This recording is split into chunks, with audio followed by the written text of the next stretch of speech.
Hello everyone and welcome to the Chase Life podcast. This is episode 4 with Rachel and David Godfrey. Now on today's episode, we are going to be doing a quick fire Q&A. So we're just going to jump straight into it. I really struggle with self-sabotage. How do I fix it? Now, this is opening a massive can of worms, and this is something that we could probably write about 3 books on. So let's just do our best to point this listener in the right direction and get them on the right track. Yeah, in the interest of quick fire. I know. Definitely not a quick fire answer. So some things to be aware of, I guess, are, first of all, realize that every single behavior, no matter how irrational it might seem, at its core has some kind of subconscious benefit that your mind is trying to provide you with. You have conditioned that behavior to be the most rapid, reliable, and effective way for you to meet some kind of emotional need, whatever that is.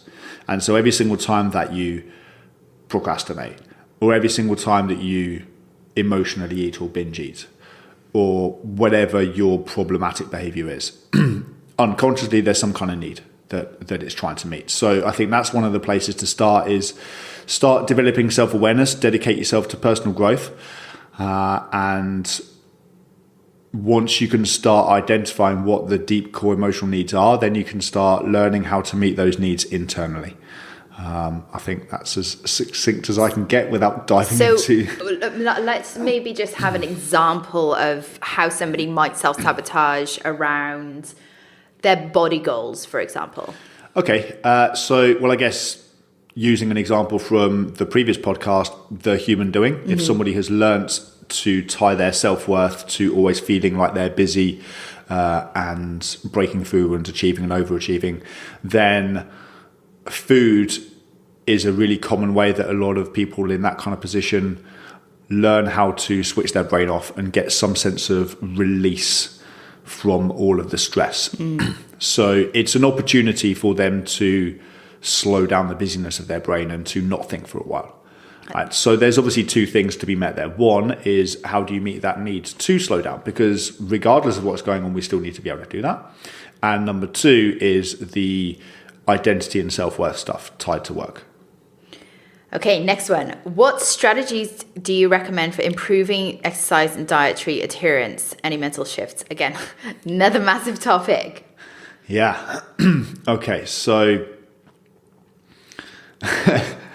literally, we could go any number of directions with that. So improving adherence. So, okay, one of the things that I think is going to be useful for a lot of people is making sure that you're chasing the right things for the right reasons, which all comes down to a conversation around motivation. Now, so many people are chasing some kind of body transformation because their primary motivating force is what they want to escape or get rid of.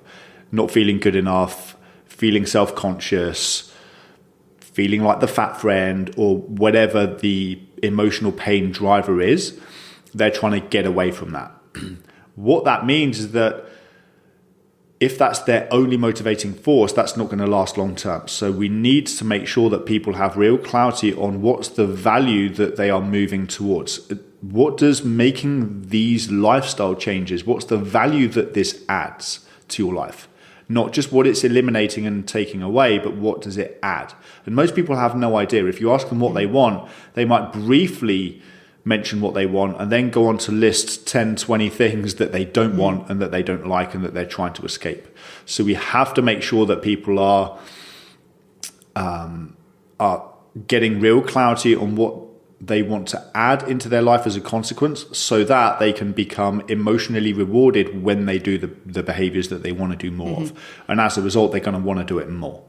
I think as well, like, we have to look at the sustainability of somebody's diet and exercise. And, we've talked on previous podcasts about, tracking macros and calories and, behaviors like that, or using short-term tools as long-term strategies to regulate behavior, which are not particularly life enhancing. And similarly, like, if somebody is going to training and, actually training really hard, perhaps they're doing like super high intensity training every single day in, day out on a low calorie diet as well. This is completely unsustainable. And actually you get to a point where you see very fast results in the beginning, and then that obviously tails off. So, especially as ladies, we think, well, then we've just got to go harder. We've got to diet harder. We've got to train harder. And then you might see a little bit more improvement. And then, of course, then that plateaus out again. And it's completely unsustainable and it's just not enjoyable. So whatever training you're doing, it just has to be enjoyable and sustainable. Look, obviously, I'm a massive advocate of, weight training for women. I'm a massive advocate of just going for a walk. I love my clients like tracking their steps, for example. I think it's a really positive way to, increase non-exercise activity levels. But at the same time, like if I have clients who love dance and they just want to do Zumba, then great, go ahead and do Zumba. You've got to do something that you enjoy. And when you find that thing that you enjoy, whether it's dance, whether it's weight training, whether it's, 80s style aerobics, whatever it is, you've got to enjoy it. And exercise has to be enjoyable. And that's definitely a way to create adherence. Yeah, for sure. Because otherwise what you end up in the most common place, which is where most people are at, which is I hate dieting. I hate being overweight. Which one do I hate the least? I'll suffer through that one.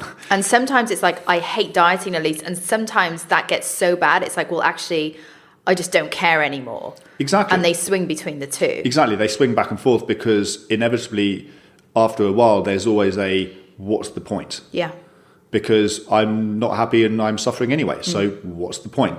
So, I think one of the things that I found with my clients over the years is just find what works for the clients. So if you're listening to this and you're struggling with adherence around diet and exercise, definitely seek help in a coach, and a coach that's experienced in, training, what you want to train. And, and a good experienced coach should be able to adapt things for you.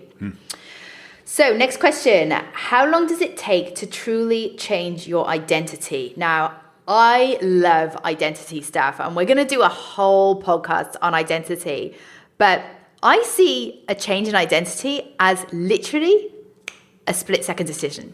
Like you decide to change. Yeah. Like that's it as far as I'm concerned. Like there's your answer. It is a split second. It's a decision. Done. Yeah, it's funny. I see it two ways. I see it, one, exactly what you just described. So to give an example, would be most of us know somebody, maybe you listening might even be that somebody, who has given up smoking just from having decided to do so one day. They didn't need patches, e-cigarettes, gum, hypnosis, read a book. They didn't need any of that. There was some kind of clarity, some moment of clarity, and they made a categorical decision, that's not who I am anymore. And that's it, I'm done. And it's to the point where they do not care how intense the withdrawal symptoms are or how difficult it is. That's it, they're done. And the irony is that once you've made a proper decision like that, then that doesn't mean that the process of transformation isn't uncomfortable, but it's so much easier and less painful than it would be. One of the things I'll sometimes say to people is that when you're willing to walk through fire, you very rarely actually have to do so. You're still willing to do it, but often you don't actually have to do so, in the sense of it's nowhere near as painful as it normally would be, because there's none of that constant back and forth and negotiating with yourself and all of that kind of stuff. And that improves self-confidence as well. This once you've made a decision and you follow through on it, it's like, your self-confidence is like, thank you. Thank you. And that then in turn leads into your identity. So, when we talk about identity with our clients, we often say that when you've made a decision, you must follow through on it. Yeah. There is, even if there's some resistance there, even if there's some fear there, you're going through with it. The decision's been made and you now have to follow through. For sure. That's super important, is just not second guessing decisions. Yeah. Now, that's not to say that you can't change your mind on something at a later date. For example, we've done things in our business. We go down a certain path perhaps, and then later on we go, you know what, I'm not doing it that way. And we've changed our mind. But what we mean specifically here is when you make a decision and then you second guess it and then you go back, and then it's just constantly back and forth and back and forth and back and forth, instead of make a decision, move on, make a decision, move on. And then later on down the track, maybe then with the benefit of hindsight, then it's not working or whatever. Okay, great. But yeah, that whole thing about changing identity, it can literally be a split-second decision. That person has gone from being a smoker to a non-smoker in a heartbeat, just from having that moment of clarity and that moment and it's a proper decision. It's not a short-term knee-jerk reaction. It's a proper global decision based on their entire life, their lifestyle, their sense of identity, and so on. It's a real decision. So it can be really quick. Yeah, to the point where smoking is now a complete violation of their values, and this can be used in any situation, whether it's identity around food, for example. A lot of our clients, by the time they finish with us in Chase Life, it would be a complete violation to their values and their personal standards to ever even consider emotionally eating again. Yeah. It's just something that they don't do. Yeah. They never, in fact, it's such a non-issue when we come to review, often at the end of Chase Life, and we say, well, how things going, with your foods and binge and emotional eating. It's like, oh yeah, I kind of forgot that's what I came to you for. It's just a non-issue anymore. Yeah. Next question. How do I get to trust myself again instead of going back into fear? Well, that kind of leads nicely on from identity, right? Because once you've made a decision and a categorical decision, sometimes you are going to feel the fear. And I've always said to clients, you got to feel the fear and do it anyway. And let me tell you, fear never goes away.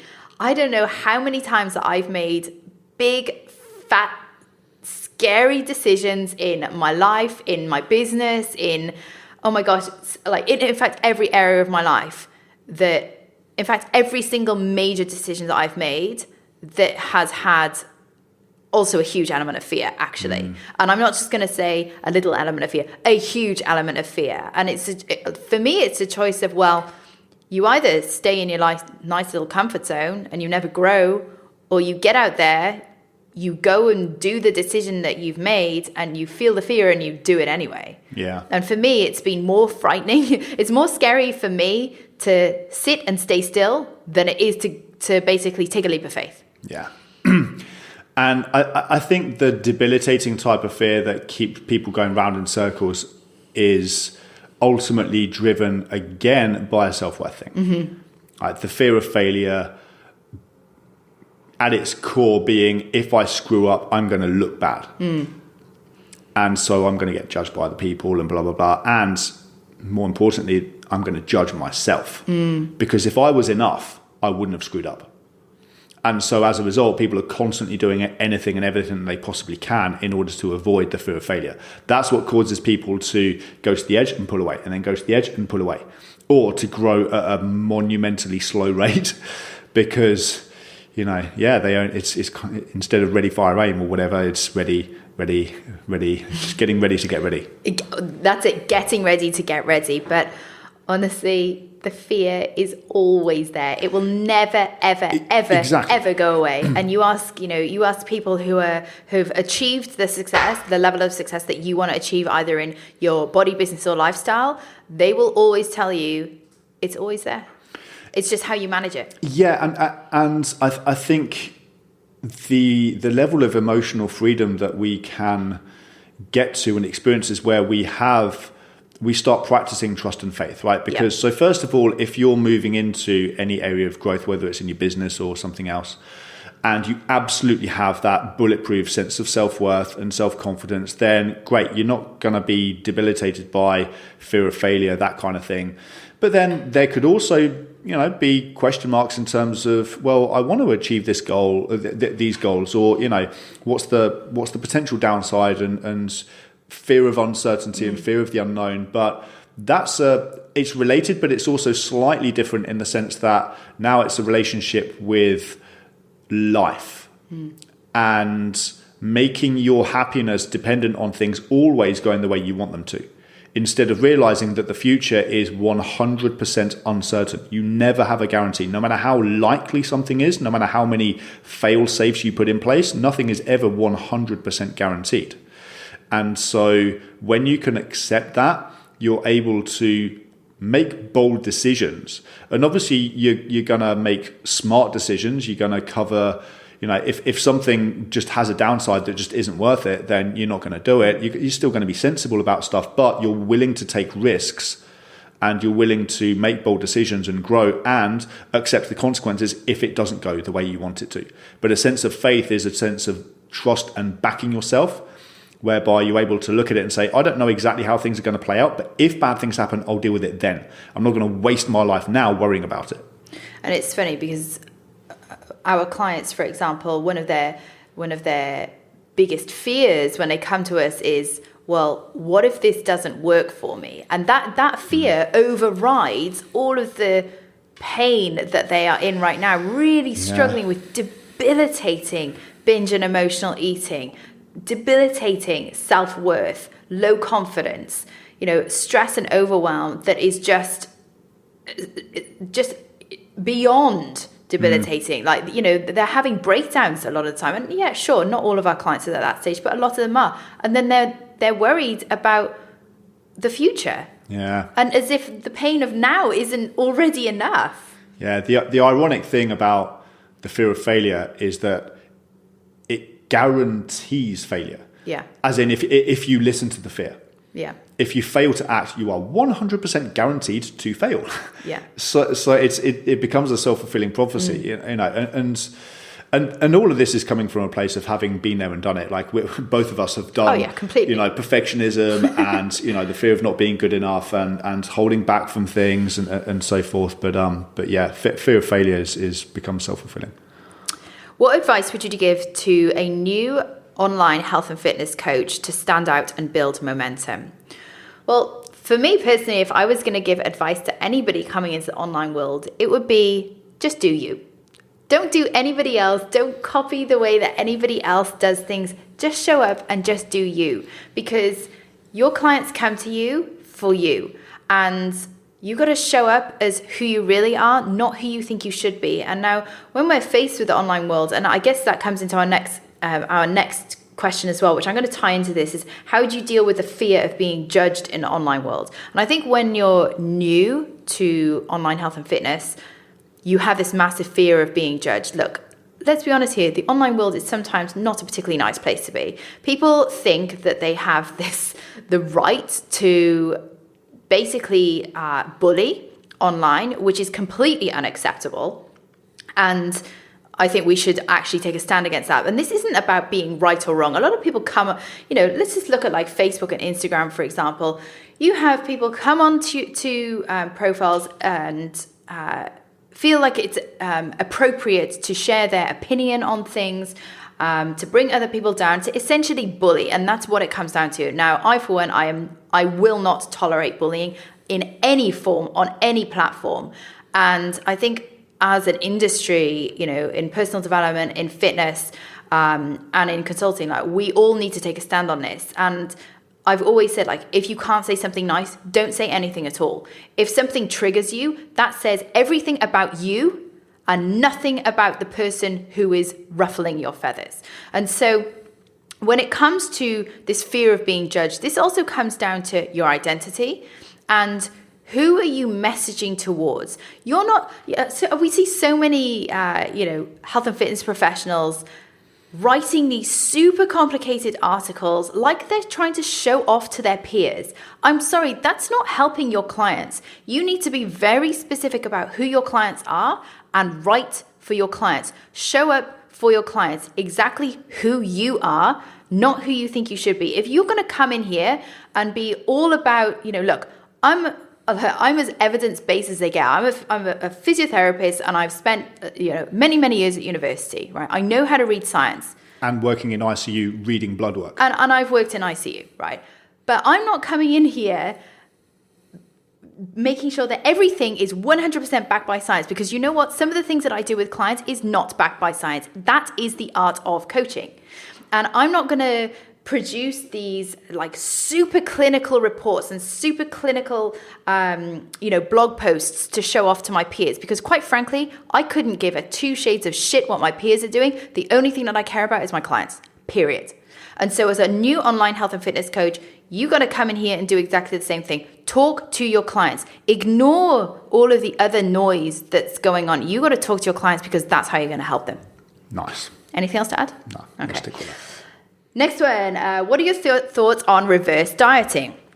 Well, there are some cases, of course, where you need to reverse diet. Now, reverse dieting is essentially the opposite of dieting. So let's just, it sounds simple, right? But some people listening to this might not know what that is. So obviously, when we're looking at fat loss, we reduce your food intake. And in turn, technically, you should lose fat. Now, when you've got to a stage, like let's just say, for example, you've dieted on pretty low calories. Let's just say, for example, you've been doing a weight cut for some form of a competition, or you've done some, comp prep, whether it's bodybuilding or something like that. Now, you will need to reverse out of that diet. And this is the hardest, like in my opinion, and having reverse dieted a couple of times, in my opinion, it is like the hardest part of a prep is the reverse. And actually, we were talking to a friend of ours, Tom Brazier, about this, where he said exactly the same thing. The hardest part is the reverse, because coming into a prep, you're really excited about your show, you're really motivated, and then reversing that diet, where inevitably you're going to start gaining a little bit of body fat.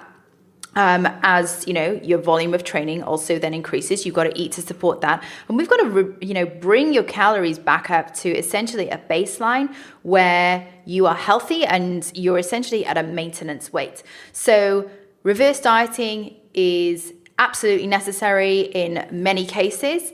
It's really hard to do from a mindset perspective, but it's also essential at times.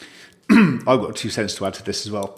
So what I would say to the types of clients that we work with, who are hardworking, busy professionals who want to be in great shape year round, I would say never put yourself in a situation where you need to reverse diet in the first place. Yeah. Because why would somebody need to reverse diet in the first place? Because they have gone to an unhealthy extreme in order to typically get on stage. It's an unhealthy, unsustainable extreme. Your metabolism has slowed down, and the reason why you can't just jump up to how you used to eat is because you're going to pile on the weight, because your metabolism is slower, your calories are back up to where they used to be, and you gain body fat rapidly. So as a result, you're going to have to slowly increase back up to what is a normal healthy baseline. Well, we don't work with clients who want to look good for 2 hours on stage and go to extremes in a completely unsustainable way. They want to do life, right? And just a side note on that, like, look, I've competed, right? I wouldn't call myself a former competitor because I hated it, and I've done probably 3 shows in my entire life. That was more than enough. That was 3 shows too many. However, if you're a competitor, you know that you peak for your show. You don't just peak for the day. You peak for the hours that you're on stage. That's great. As somebody who is scrolling through Instagram, looking at photos of, these competitors who are in amazing shape, guys, ladies, stop idolizing these women. Like, sure, they look fantastic. See it for what it is. A beautiful woman on stage. She's obviously worked very hard to get there. Let me tell you now, she does not look like that 365 days a year. Period. We need to pull back the curtain on this, because that is not real life. Most of the time, she does not have 2 children at home. She is probably in her early 20s, and all she does is train, eat, or diet, and that's her life. And you know what? That's fine. If somebody wants to do that and they've got no other responsibilities, that's fine. But it is not sustainable. We should stop idolizing somebody else's physique. You should idolize your own physique and look to create the best physique for you, not somebody else's. Look, I think Giselle is amazing. She is literally a supermodel. I am never going to look like Giselle. Not only that, I'm 5'4" 3/4", right? I'm really short. Don't forget 3/4. Yeah, it's very important, the 3/4. I'm 5'4" 3/4", and I have a very athletic build. I'm never going to look like Giselle, no matter how hard I train. I'm never going to look like her. But I can look the best I can for my physique. So let's just stop this whole comparison game as well. Yeah. And one of the issues that we come across time and time again, and this is going to be somewhat contentious, but I'm going to say it anyway, is that we have clients coming to us 35, 40 years old, executives, hardworking professionals, full-time careers, often with a busy family life as well, who want to look like 22, 23, 24-year-olds, girls who don't have a full-time career, who live in the gym, who can literally eat, sleep and train every day. And this is the contentious bit, but let's face it, many of whom are taking drugs too. Yeah. And I don't want to tarnish all of them with the same brush, but it's rife. It is rife. And unfortunately, it is rife. And so, yeah, let's be exactly as you said, is be the best version of you for you. And like, that doesn't mean that you can't, like, you know, gosh, I go on, actually, I follow mostly like hair stuff on Instagram. But, you know, if I was going to look at fitness girls on Instagram, I see them for what they are. I'm like, wow, she looks freaking amazing. Like, and that's it. There's no like emotional attachment to it. Oh, she looks freaking amazing. Like, wow, awesome. Good for her. That's great. That's as far as it goes. And so, you know, as because you're secure in yourself, you don't need to compare yourself or look like her. You can appreciate it for what it is. Exactly. Yeah. You know, even, you know, when you like, you know, even when I have a postpartum physique, it is what it is. I've carried a baby. Of course, my body's going to change. My body hasn't disappeared anywhere. You know, and slightly off topic, people say, well, how did you get your body back so quickly? My body didn't go anywhere. It just grew a baby. In fact, it grew 2 babies and it just changed shape. Yeah. And I'm going to make it change shape again because I'm going to build some muscle. So the body didn't actually go anywhere. Yeah. So, you know, it's really important that, you know, we cover. We should probably do a whole episode on that at some stage. Next question. There are many schools of thought on the muscle building rep range, i.e. 6 to 12 reps versus any rep range. Do you think that muscle building can happen in multiple rep ranges or just the 6 to 12 rep range? Okay, again, like massive topic here. I can sure as hell say that I have built muscle on very low reps and I have also on very high reps. And as a woman, I believe one of the 2 missing links, I think, in female training and building muscle. The first one is the ability to properly contract the muscle. So a lot of ladies go into the gym and they think they're doing, like, you know, let's say 6 to 8 reps. They pick up a weight and they bang out 8 reps as quickly as they can.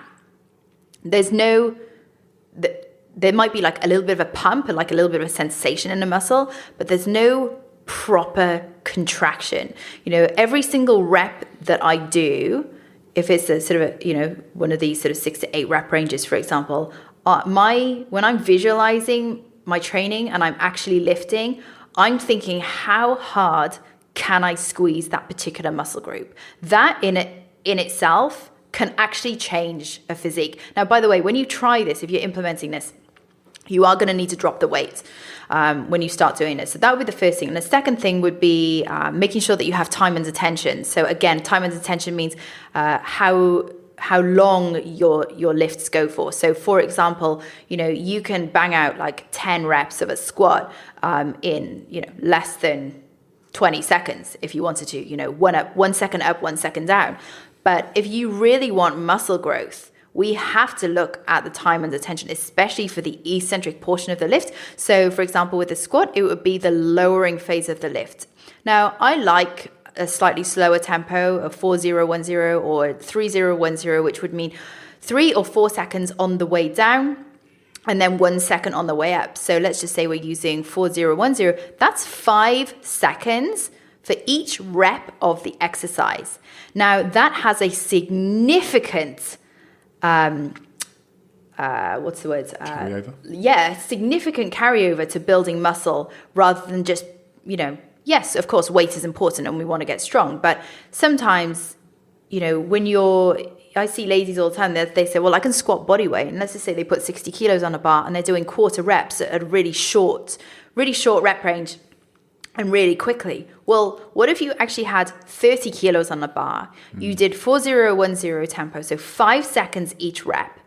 And you're doing a full range of movement. I say full range of movement, full range for you.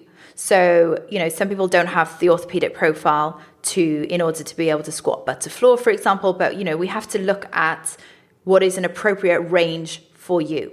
So that's my thought on rep ranges and muscle building. I think you've got to do a variety of ranges. And, the most important thing, I believe, is those two things, especially with female training. Yeah. I mean, we could talk for hours on it, right? I guess, I know you said the biggest and leanest you've been is. Well, yeah. I mean, for me personally, the most muscular I've ever been was when I was doing a very powerful, explosive style of lifting, where the maximum time under tension that I had was between 10 and 15 seconds. Right. Yeah. And so. Yeah, you can hypertrophy any muscle fiber. Look at Tour de France cyclists, right? They've all got massive quads. It's predominantly the slow twitch fibers that they've hypertrophied, right? But the ones that have the greatest propensity to hypertrophy are the type 2 or the fast twitch fibers.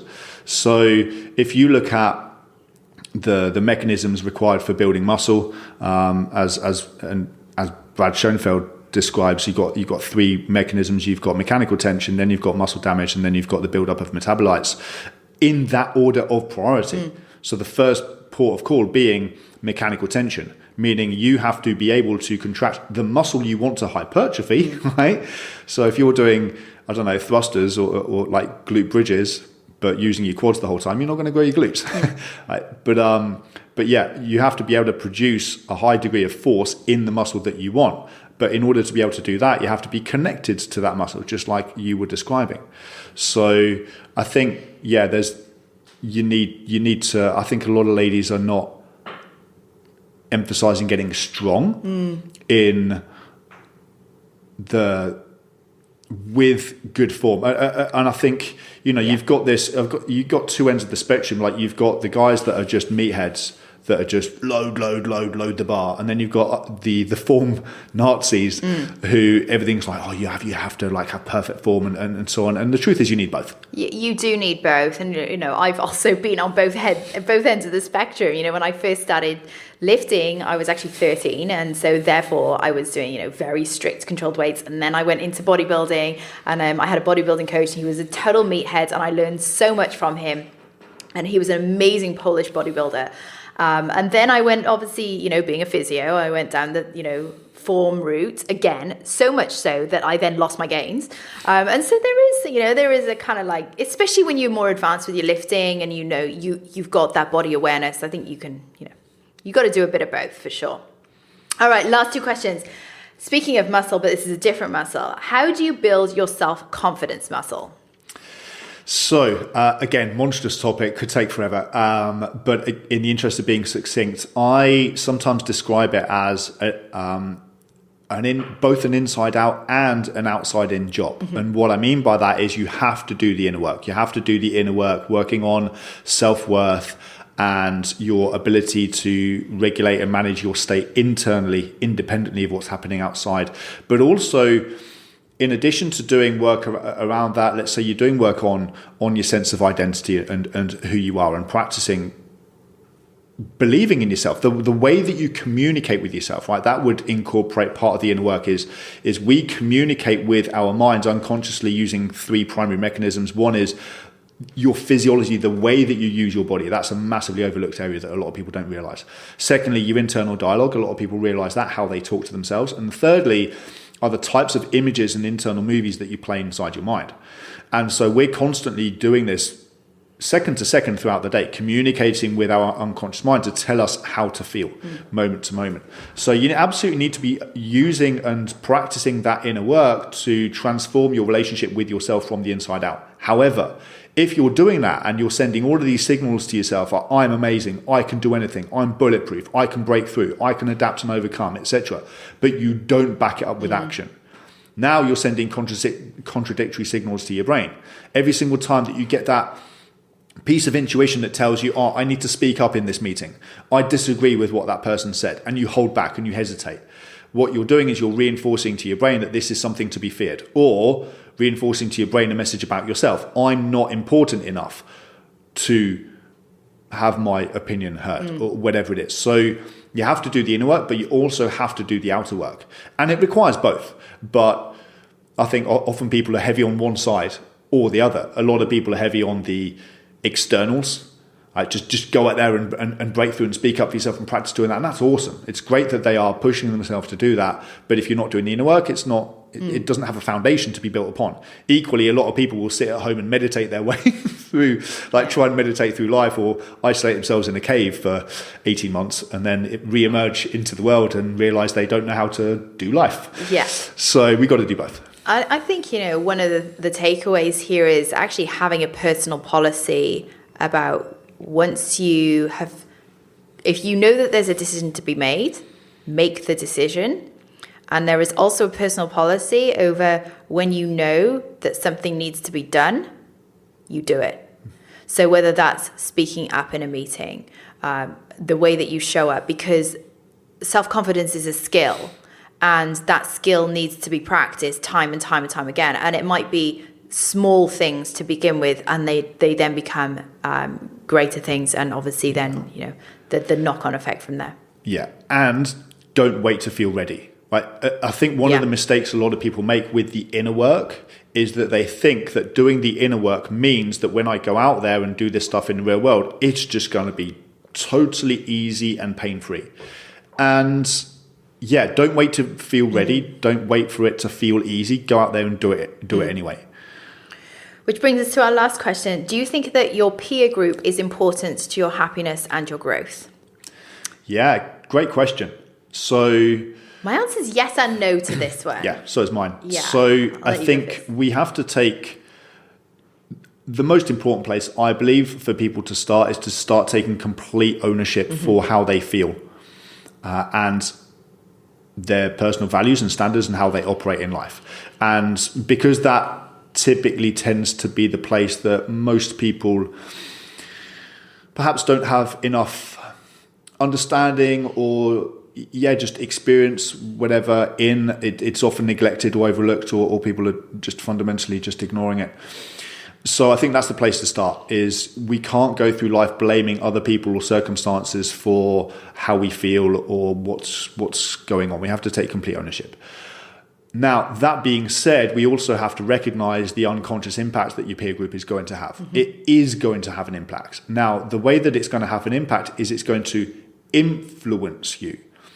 So if you are absolutely, resolutely clear on who you are, what you stand for, where you're going in life, and you have your own personal code of conduct, like you mentioned earlier, can you hang around with negative people and maintain a positive frame of mind and yet still live up to this sense of identity? Of course you can.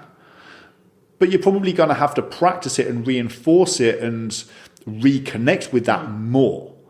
Whereas if you're hanging around people, all of whom aspire and live by the values and the standards that you like and that you would like to emulate and aspire to and so on, then it makes it easier. You still have to take ownership and you still have to do the work, but it does definitely make things easier. That would be my perspective. I think as well, like just to add to that, the saying is true, you're the sum of the 5 people you spend the most time with. And as humans, we're very social creatures and we do influence each other. And so I think, in a social setting, there is a lot of happiness and growth to come from social settings. And growth doesn't always come from positive social settings either. Growth can come from very difficult social settings. So actually, sometimes if you have a peer group that challenges you, and I use the word challenge rather than trigger because I see challenge as a way to, first of all, like go in and look within yourself. Well, is this an area of growth for me? Like, criticism, for example. Like a lot of people feel uncomfortable when they're criticized or when they receive, potentially like negative feedback, for example, from their boss. Well, what if you actually took that from an unemotional perspective and thought, well, actually, is there any truth in this? Because there may be, and therefore, then that's an awesome place for personal growth. So I think, it's important to have a great peer group, but it's not essential for happiness and growth. Yeah. But it's nice to have, for sure. Yeah, agreed. All right, that's a wrap on today's podcast. So guys, if you have a question for the podcast, you can contact us anytime on email. You just need to email podcast@chaselifeconsulting.com. And if you're looking for some help with binge and emotional eating, low self-worth, confidence, or stress and overwhelm, and you're really struggling, then you can actually book into our diary to chat to us. And you can do so at chaselifeintensive.com/call. So that is a wrap. So please rate and review us, and obviously subscribe, and remember to tell only your best friends. So go out, chase life, and always remember, play beyond the rules.